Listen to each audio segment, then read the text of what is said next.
In my city, they call me Big Motivation. These words can sell salt to a slug.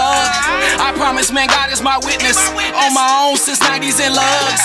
Many years, many tears with spirit. Yeah, a young boy needed rapport. Now it's Genesis 3:24. Cherubim, I'm at the gate with the sword. 2 Samuel 13:15. Absalom, yeah, young Simba wanna be king. Don't entertain all that gossip, cultivate, facilitate, demonstrate supreme big dreams. Leaders eat last. Unfamiliar to them. When I was involved in things of that nature, and not to go off subject, Mr. Jernigan, is that how you say it? I was scrolling on Facebook the other day, and I seen you had took a picture of the courthouse, and you was like, before it's all said and done, I'll expose the corruption that's involved in it.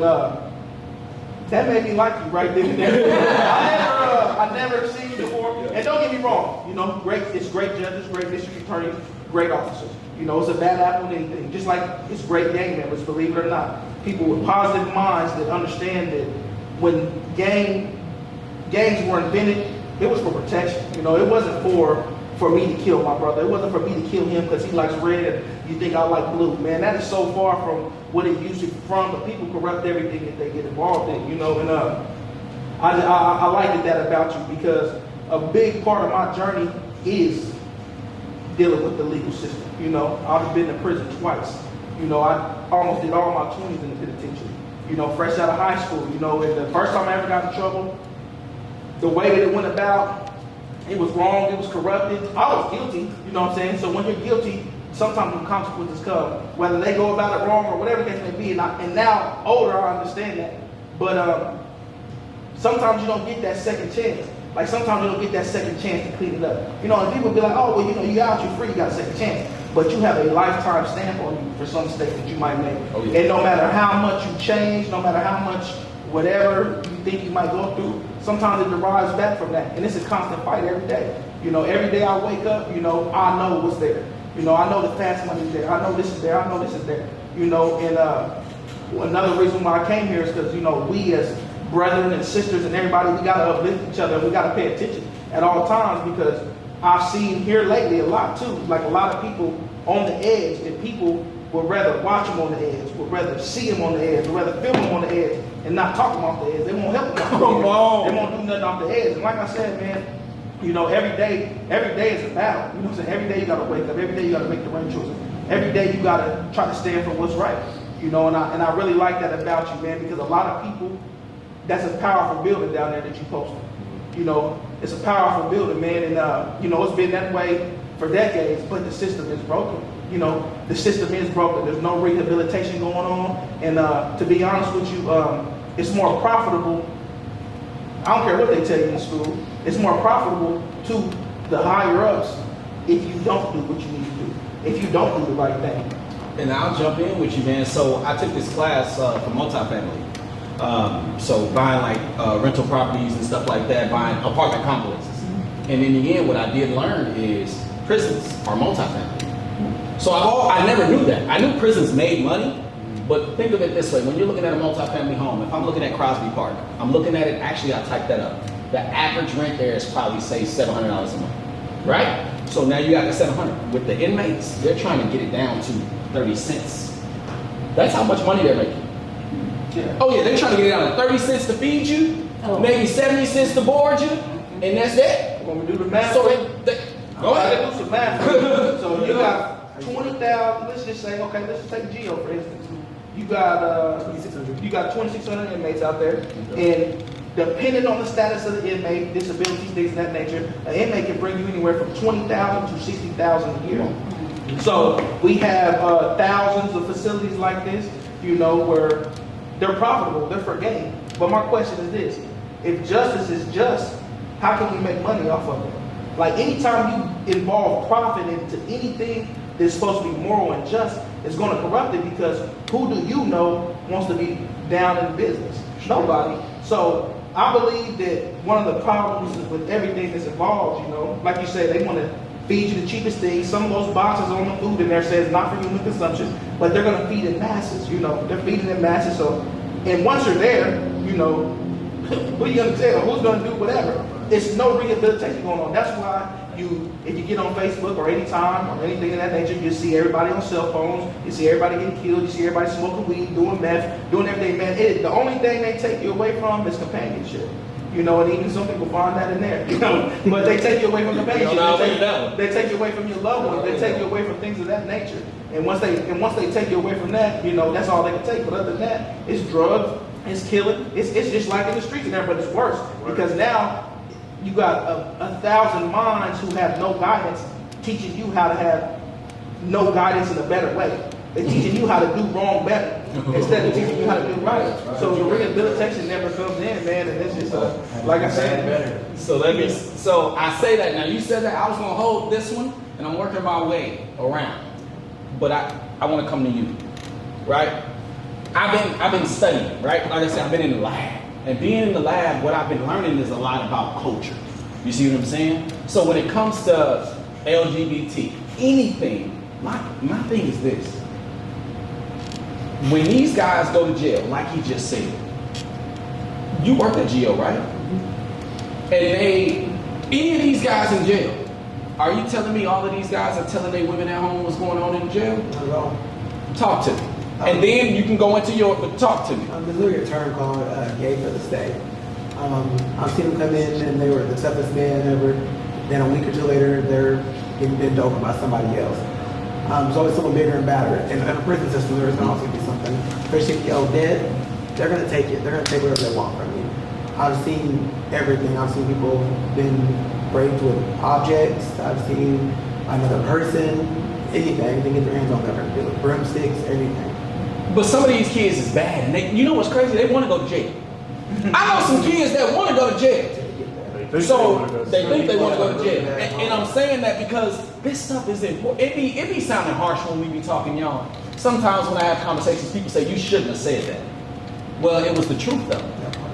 And so when I have you elaborate on that, I say that because there's a lot of young women out here that I've had discussions with. And I know one particular young woman. That dude got out of jail and gave her something.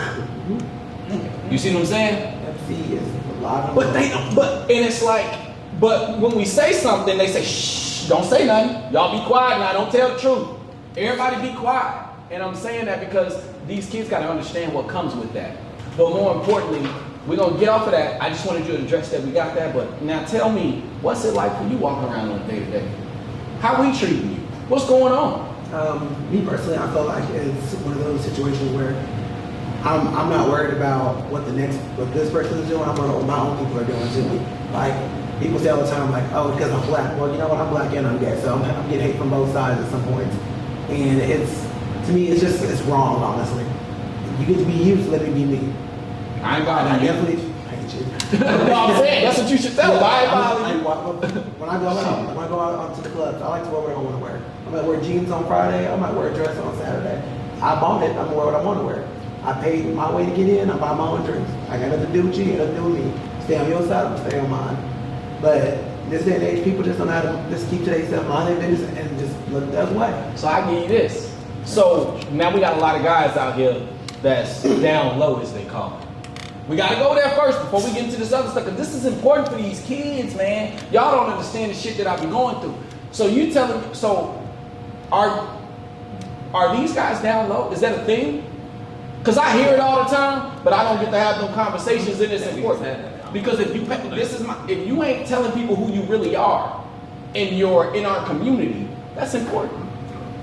It is survival tactic. Go ahead. Like, Explain. you go in, you know, like you say, you gotta pay people, and then that's just gonna happen to you. Maybe it's just a survival tactic. Could it be a survivor tactic? And then when they come out, Honestly, they go back. to tell you the truth, I mean, you could never say that all minds are alike, so you can never, it might be a survival tactic for some. Is it absolutely necessary? No, it's not. Like Derry said, man, if you mind your business, then some people will go through prison, never say a word to anybody, never say nothing, and nobody will ever say anything to you. But the bad thing about certain individuals, if you have a reputation, your reputation will follow you, though. So like if you are gangbanging in the streets, you come into prison, you're gangbanging. You know what I'm saying? You're gonna wake up, you're gonna pull up, you're gonna fight, you're gonna do what you gotta do the day you get off the bus. man, they're gonna be down there looking through the bars.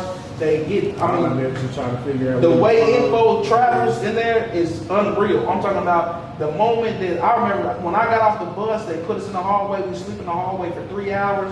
Few people came, look. You know what I'm saying? They asked you your name, where you from. By the time we woke up, by the time I walked to medical, man, I seen 13 of my homeboys just standing in the window, like, okay, you know. And it's just them situations, man. And you know, your reputation precedes yourself. So once you're there, now everybody wants to see you. Now everybody wants to touch you. Now everybody wants to make sure that you are who you are. You know, and it's really face a lot of scrutiny from your own people. You know, and I tell people that all the time. You know, and especially like being from the gang I'm from, you know, neighborhood it's a very popular game, you know what I'm saying? And it's the mass majority out of Oklahoma City. Oklahoma City has the most population in Oklahoma, so you can imagine the amount of neighborhoods that it is in the penitentiary, and they're highly hated just because of the nature that we present to everybody. Is very loud, very boastful, very, you know, I'm in the room, and you know I'm in the room, you know, and that's bad because when the spotlight is on you. Now it's constant, you know, it's constant turmoil, man. The neighborhoods are so hated. They invented a gang in Oklahoma City. They got all the other gangs together and they call them the Al Qaeda. You know, that's what they go by. It's Bloods, you know, Hoovers, Playboy, everything, and that's just what it is, man. So, you know, it could be a survival tactic for some, but some may just like it and don't know how to be themselves. You know what I'm saying? I something in my husband's using the inside. Yeah. I used to ask questions, hey, you do something with me, do something. No, it's the way you carry yourself. Yeah, the way you just carry yourself. confirm it. Yeah, I used to be thinking too, I'm like, and you know, it's funny because, you know, to get personal, I remember, you know, my girl, we was together, and then one day we go out to Oklahoma City, and, you know, me and my friends were very close, you know what I'm saying? We joke, we'll talk to each other, we'll talking to each other crazy, and if you hear us talking to each other, you'll be like, there's no way these dudes are friends.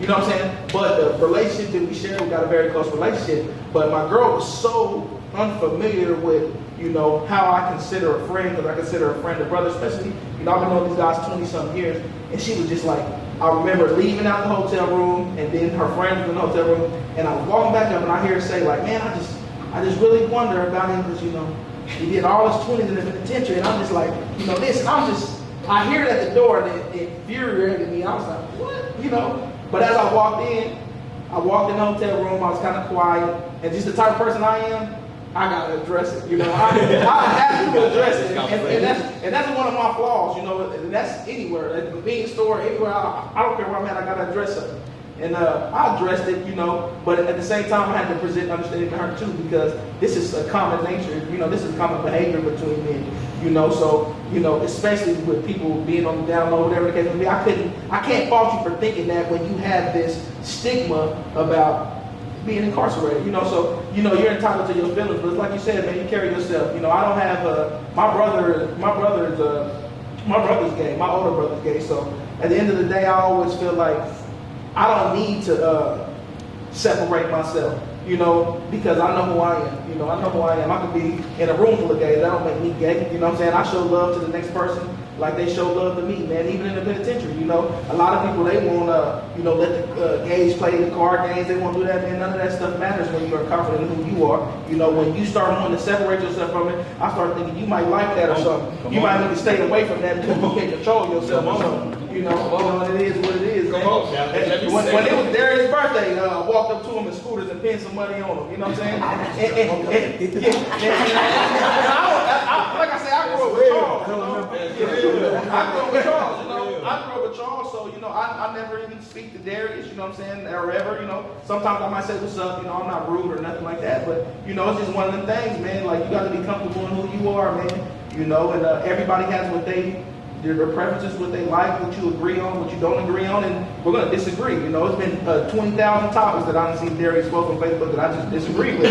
You know what I'm saying? But I don't get on there, I don't disrespect them. You know what I'm saying? And I like that you said that. Yeah. So you said when somebody posts something, no matter what social media it is, if you don't like it, you just ignore it. Yeah, I mean, I ignore it.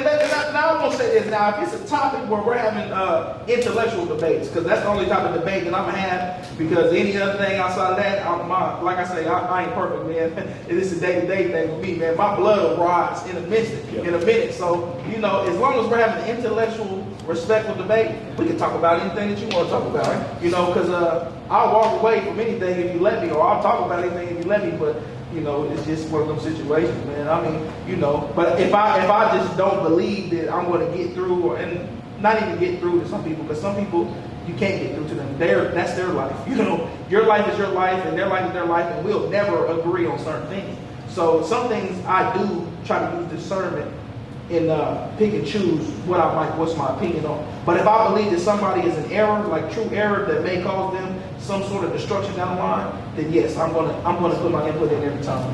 Okay. So now I say that, and I want to segue over to you, Miss Patina. I'm working my way to you, of course. You know I was coming to you. Oh, I'm coming to you. So I say this. When you're out here, because I want to make sure that we're kind of looping it all around, because the purpose of this is, I want to get it to where he Motivation relate. You got a date and cake while you looking at my plate. Oklahoma living in say Empire State. Lord, I'm here to hear the scripture. Motivation, see what he hear, then he hear the paint picture.